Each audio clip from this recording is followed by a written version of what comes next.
سلامونه ګرانو دوستانو، زه د پسونو د غوښینو پسونو په وړوکي فارم کې یم.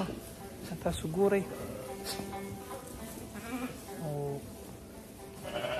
په ډېر منظم دی، په ډېر ښه شکل باندې تقریبا او ورسره یې دا وړو بچي دي چې دا بعضې چې دي اوس د غټېدو حال کې، بعضې میږې چې دي په نورو برخو کې هغه بلار بي دي یا بله بچي ورکوي. نو پسرلي په رارسېدو به هغه بازار ته وړاندې کېږي. دا یو وړوکی فارم دی چې دا ویډیو مکمله زه ښیم.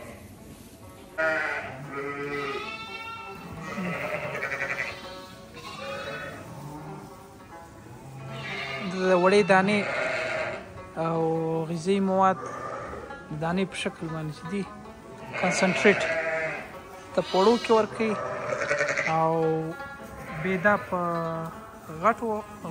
غټه خوره کې ورکوي داسې او په دغې برخه کې چې ته بوس ورکوي. تاسو ګورئ دا زه چې حرکت کوم دلته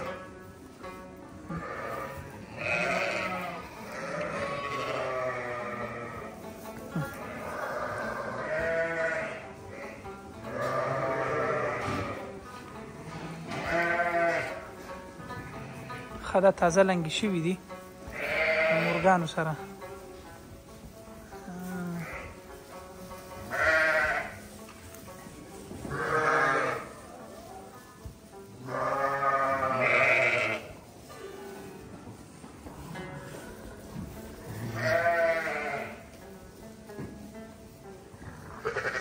دلته چې دي دا واړه دي یوازې، دا د اوبو ځای دی، دې نه اوبه څښي. دغه برخه دلته واړه دي یوازې، درې برخې د خوراکي. یوه دا دې کې د بوس اچوي، یوه د کنسنټریټو دپاره ده یا د متراکم خواړه چې دي دانه باب، کنجاړه او پندانه او دانې دي. درېیمه برخه خوراکه چې ده هغه غټه چې ده بېده ده چې هغه په دې ځای کې ده.